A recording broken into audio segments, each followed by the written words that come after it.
Hi everyone, I'm Tech Bob. Welcome to eTech Facebook Live Fridays. This is our first stream of the year, and we wanted to do, as we mentioned on the last stream we did last week, we want to promote things that help your business out for growth in this coming year. One of the big ones, as mentioned in the event, is Chromebook Repair. And it's not just Chromebook repair specifically, but Chromebook/laptop repair. There's just a really big market for it that we see that a lot of repair shops aren't taking advantage of. And the biggest customer that's going to be related to that is schools. Now, there are some requirements in working with some school districts versus others, and there's state requirements, city, and the school district in general. So it's best to just ask the question. The best thing we recommend is, especially if you're in a smaller town and you know that the kids use laptops or iPads for repair, try to get in contact with your local school board, or if you know a friend or family member that works for the school, see if they can get you in contact with someone in the IT department. It varies on who you need to speak with. Sometimes it's just the technician that does the work, if they do work. Sometimes they don't do work in-house and they outsource the repairs, but that's the tech that takes the tickets from the teachers and the students, and then they figure out where to go from there. Some schools do in-house repair, so you may not get lucky on all fronts, but there's a pretty good mix across the country. And the best thing to approach the school with is that you're a repair shop looking to help them with the need that they have, which is the devices being broken, and in a timely manner. A lot of the times when school districts are looking for other companies to help with the repairs, it's either because they're dealing with a quality issue or turnaround time. And if you believe you can help with both of those, they're going to be more than happy to work with you. Another big one as far as stats go, we've been in the mobile device repair space for a decade now, and we all know that the phones break pretty often. But since we've started doing business with local communities and schools, we've noticed that the level of damage on school devices is way higher than phones themselves, mainly because of the age range that they're being used by. And that kind of leads into the next thing, the common issues we see with them.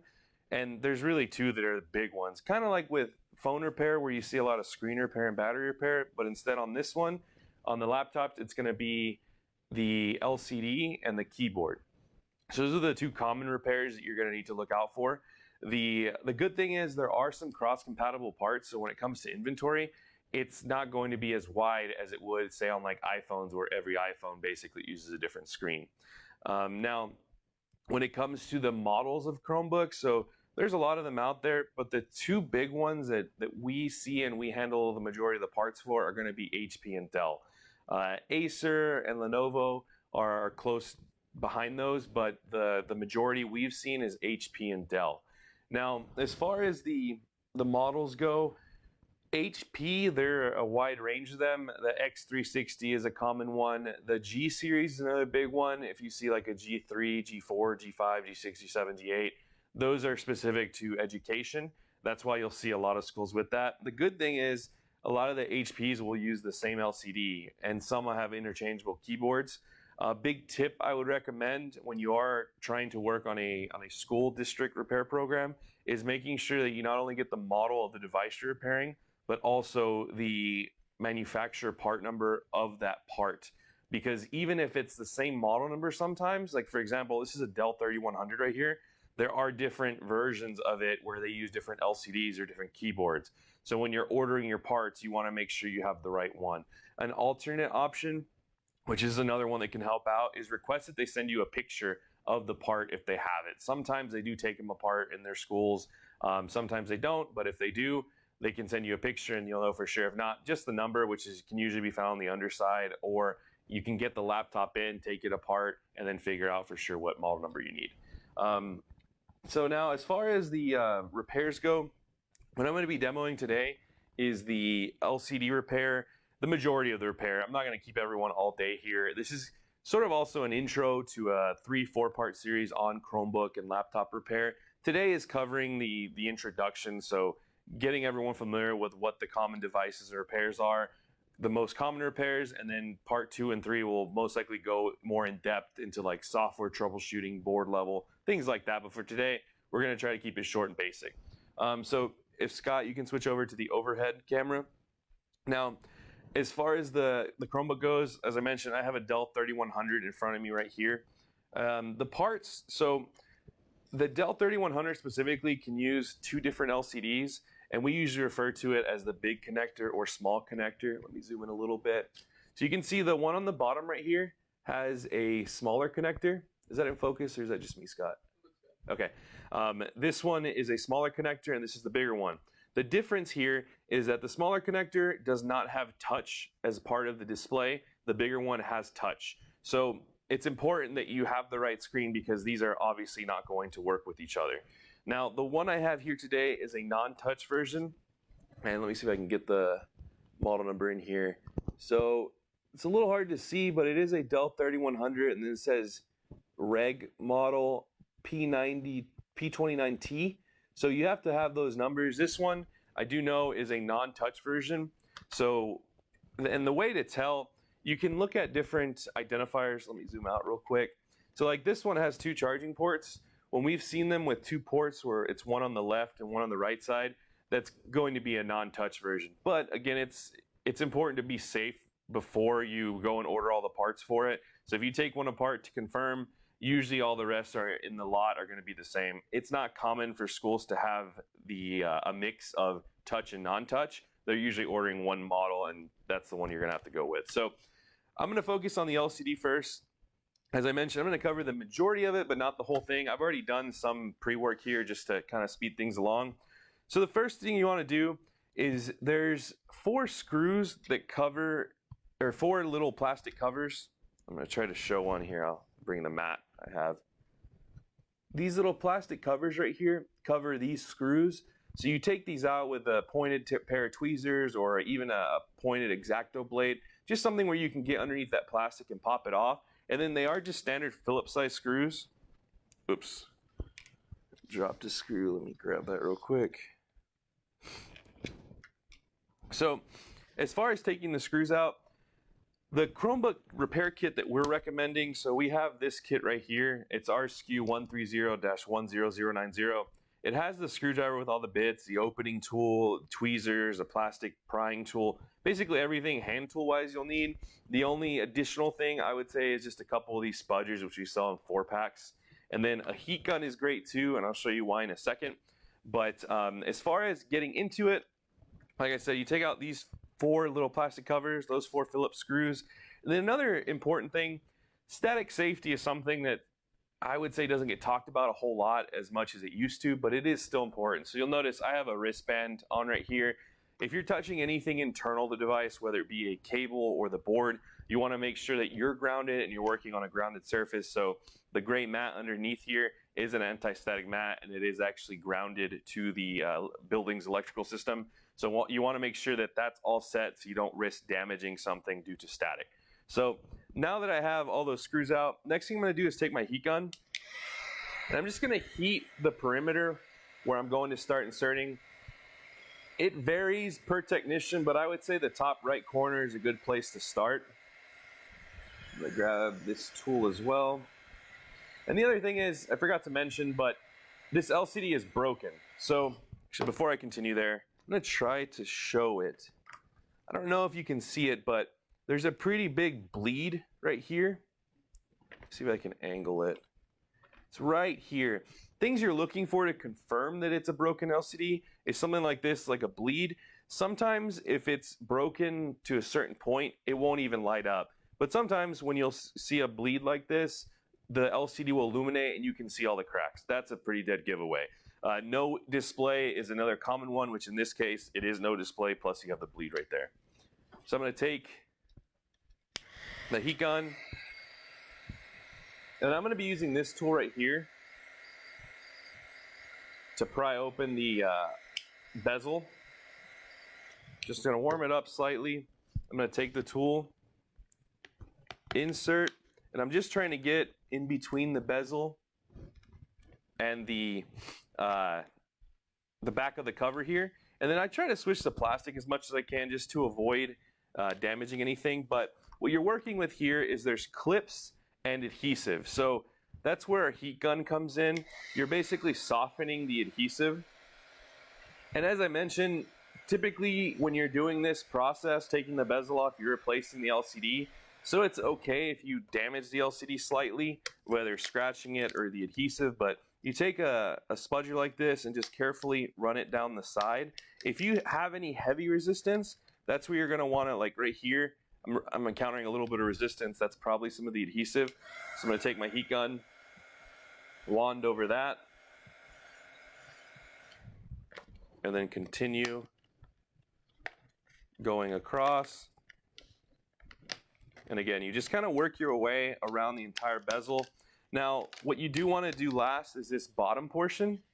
This bottom portion has the majority of the adhesive present. So if you try popping this off first, you're usually going to run into a problem.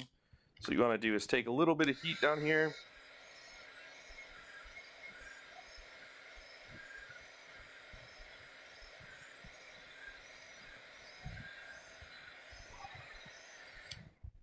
Take our spudger, go along the bottom.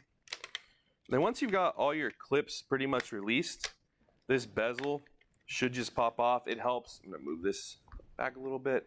If you lay the LCD down as much as you can, again, you're watching out for anywhere it could be caught. So like I can feel it's caught on some adhesive down here.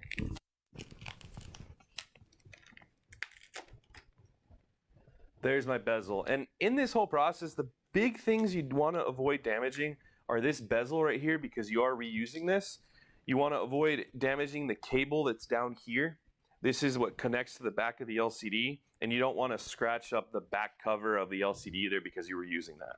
So from here, I'm going to take out 4 Phillips screws, which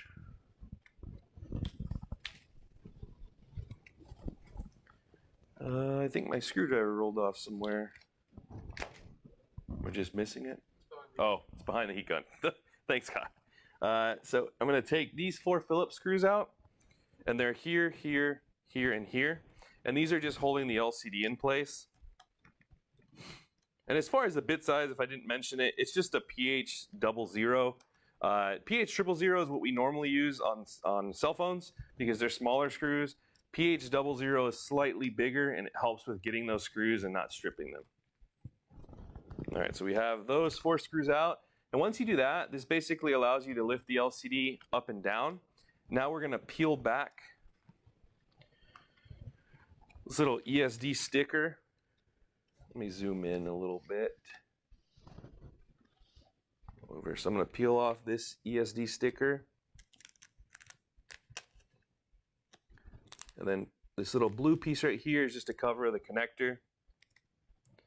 And then I would use plastic here to pop this little arm up. So you will deal with slightly different connectors when it comes to laptops.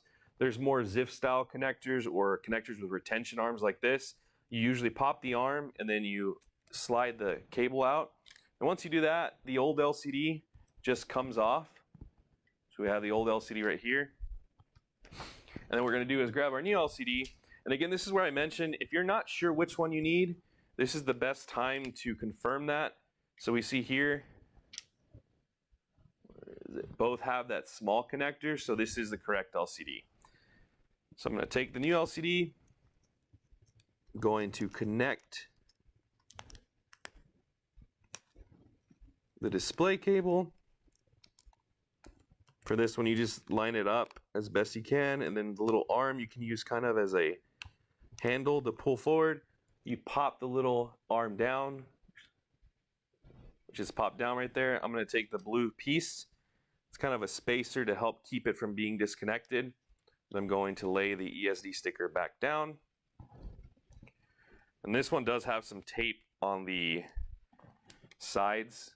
I'm going to zoom out. It has some tape on the sides, which cover or it hold a piece of plastic in place, protecting the LCD. You don't have to take it out completely yet. I would recommend testing the screen here. So what I'm going to do is you hold the power button down. There's a little white indicator light over here. Once you see it off, the device is powered off. I would recommend turning the device off before you begin with it. This one I was messing around with before, but the good thing is this one isn't as unforgiving with the backlight circuit like most iPhones are or iPads. So if you connect the LCD, there's no issue. Now I'm going to hold that power button, see that white light come on. and then I should see Chrome OS, Chrome something. There we go. So we have Chrome OS displaying on the screen. This one is a working LCD. And then we want to look out for here, try to get a little bit better in picture. I'm going to take off this tape.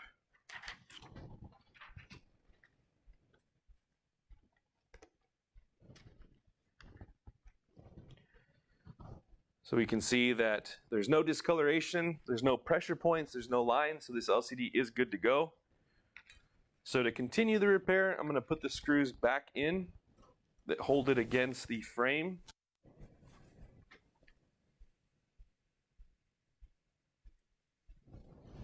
And when it comes to this repair right here, on average, most Chromebook LCD repairs are about 8 screws that you deal with, because you have the screws that'll hold the bezel in place and you have the screws that hold the LCD in place. If you get those out of the way, there's usually nothing else there. Some models are a little trickier, but as I mentioned, the most common ones, which are going to be your HPG series or your Dell 3000 series, like 3100, 3120, are going to be about this same process. They try not to overcomplicate things. And speaking of not overcomplicate things, I mentioned earlier that there are some universal parts. This LCD in particular is our 922-2701. This LCD is used for the Dell 3100 non-touch version, the HP G5, G6, G7, G8. I believe the G9 as well, I'll have to verify that, and a bunch of other models that are in the same form factor range. This is an 11-inch Chromebook, so again, if you have a small connector, when you're taking it apart, the chances are it's going to be using this SKU right here. So next we're going to take our bezel, and we just want to make sure here that the adhesive around the edges isn't balled up. You typically don't have to replace it. Now, if you ever get a bezel from a school district where it's pretty worn out, as long as you have the agreement with the school district that they really don't care about the condition of the bezel, you can reuse it even if it has some slight wear to it. But if they want it basically perfect, you're going to have to replace this piece, which is not expensive, but it is another part you have to replace. This one is in pretty good shape. The adhesive is fairly intact around the edges, so we're going to go ahead and reinstall it like this. So what we're going to do is align it on the top edges first. And then once we have it aligned, we're going to start popping the bezel in place. Now, this is another weird one because it almost feels like you're breaking it when you're popping down those clips. But that's how most laptops are. It's really thick plastic, so don't worry too much about it. I would definitely start with lighter pressure. See, I'm pinching kind of with 2 fingers at a time. And then the last thing you need to make sure that you're popping closed is on the bottom edge right here. If you're not careful and this doesn't pop closed, when they get it back, they'll see that gap there, and there's a chance that the kids could like insert a coin or something in there. And if there's a chance they can do that, they're going to go ahead and do that. So make sure it's popped all the way around. Close it so it went to sleep. But that's the LCD repair. I'm not going to completely finish it. I have the 4 more screws on here and the covers, but that's pretty basic to do. But that's your LCD repair. So if you think this is within your skill set, which I would say if you're repairing iPhones or iPads, this should 100% be in your skill set. That's something that you should have no problem doing. I'm going to seal this real quick, and then I'm going to show you the bottom side of it because the keyboard repair is a little bit more involved, but still pretty straightforward. So you take all the screws out of the bottom here. It's about 2, 4, 6, 8, 9 screws. I had left 1 screw in here. And one thing to look out for, the reason I put this screw in, the hinges for the LCD, if they really move them back and forth a lot, what can happen is the plastic will break. And if that's the case, you're in a tougher LCD repair situation. So you have to either reinforce the hinge or replace it, because if not, when they open and close it, it'll just break off the LCD altogether. So you want to avoid that if you can. And as far as popping this off, the same thing goes. There's clips around the edges. You can usually just pop it up with your hands, or you can use a spudger or that metal pry tool. And then this is the bottom side. Now, the reason we have to go this way, the majority of keyboards are riveted into the bottom casing.